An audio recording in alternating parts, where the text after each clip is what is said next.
Case one, খুব simple case. Rupam একটা ছাতা মাথায় দিয়ে দাঁড়িয়ে আছে আর বৃষ্টি পড়ছে। বৃষ্টিটা ওপর থেকে পড়ছে স্ট্রেট। আমরা যদি ছাতা মাথায় দিয়ে দাঁড়িয়ে থাকি আর বৃষ্টিটা যদি স্ট্রেট পড়ে, আমরা কি দেখি? ছাতাটা মানে বৃষ্টিটা স্ট্রেট পড়ছে, এটাই আমরা দেখি। ধরো ভেলোসিটি অফ রেন হচ্ছে ভিআর, আর তার ডাইরেকশন কোন দিকে? নিচের দিকে। আমরা বৃষ্টির ডাইরেকশন ধরে নিচ্ছি স্ট্রেট নিচের দিকে। যদিও ঝড় দিলে বৃষ্টির ডাইরেকশন চেঞ্জ হয়, আমরা ওই কমপ্লিকেশনে যাচ্ছি না। Velocity of rain straight. Rupam ছাতাটা নিয়ে দাঁড়িয়ে আছে। এবারে রূপম ভাবলো দাঁড়িয়ে থেকে লাভ নেই, আমাকে বাড়ি যেতে হবে। ছাতা নিয়েই সে দৌড়ে যাবে। ধরো রূপম এবার দৌড়তে শুরু করলো উইথ সাম ভেলোসিটি এ। তোমরা কখনো লক্ষ্য করেছো ছাতা নিয়ে যদি দৌড়াও, বৃষ্টির মধ্যে যদি দৌড়াও, তোমার কি মনে হয় বৃষ্টির ডাইরেকশনটা কোন দিকে? তোমরা কখনো ভেবে দেখেছো বৃষ্টির ডাইরেকশনটা সেক্ষেত্রে মনে হয়, তখন মনে হয় না যে বৃষ্টিটা যেন তোমার দিকে এইভাবে আসছে? দেখবে ছাতা নিয়ে তুমি যদি বৃষ্টির মধ্যে দৌড়াও, তোমার সামনের দিকটা ভিজে যায়, পিছন দিকটা ভেজে না। পিছন দিকটা বা খুব কম ভেজে। আরেকটা জিনিস বলি, তোমরা গাড়িতে ওয়াইপার দেখেছো তো? ওয়াইপার ব্লেড, যেটা গাড়ির সামনে থেকে জলটাকে মুছে দেয়। ওয়াইপার ব্লেড গাড়ির সামনে দিকে থাকে, পিছন দিকে ওয়াইপার ব্লেড কিন্তু খুব কম থাকে বা ইউজই করা হয় না। কেন?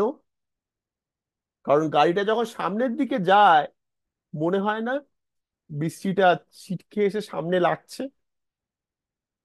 তোমরা সাইকেলে করে বৃষ্টির মধ্যে গিয়ে থাকবে, দেখবে চোখে জলের ঝাপটা এসে লাগে। এই যে এতগুলো সিনারিও বললাম, এই যে বৃষ্টিটা তোমার গায়ে এসে লাগছে, এটা বৃষ্টির কি অ্যাবসলিউট ভেলোসিটি না রিলেটিভ ভেলোসিটি বলো তো? এই যে আমি এটা আঁকলাম, বৃষ্টিটা তোমার দিকে আসছে মনে হচ্ছে, is this absolute or relative velocity? Relative. Correct, এটা relative.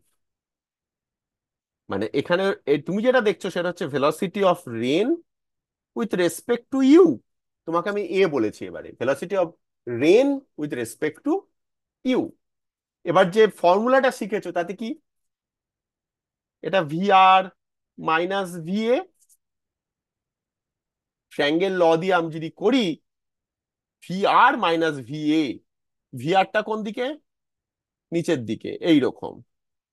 Minus V A, V এটা ডান দিকে, তাহলে মাইনাস ভি এ হবে বাঁ দিকে। এটা মাইনাস ভি এ, এটা ভি আর। তাহলে V R with respect to A কিরকম হচ্ছে? এই যে ব্লু কালারে আঁকলাম, এটা হচ্ছে velocity of rain with respect to you. দেখো তোমার দিকে ছিটকে এসে লাগছে। ক্লিয়ার? আরো একটা জিনিস লক্ষ্য করো।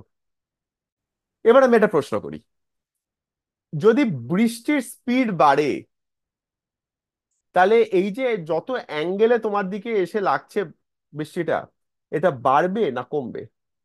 বৃষ্টির স্পিড বাড়ে বলতে বৃষ্টির ভেলোসিটি, অ্যাকচুয়ালি বৃষ্টির ভেলোসিটি বাড়তে পারে না। কারণ বৃষ্টি কিরকম হচ্ছে বলতো? Vertical motion.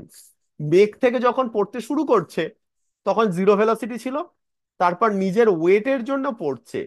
তো যখন মাটিতে এসে পড়ছে, হ্যাঁ, যত ওপর থেকে পড়বে তোমার গায়ে এসে যখন পড়ছে স্পিডটা তত বেশি হবে।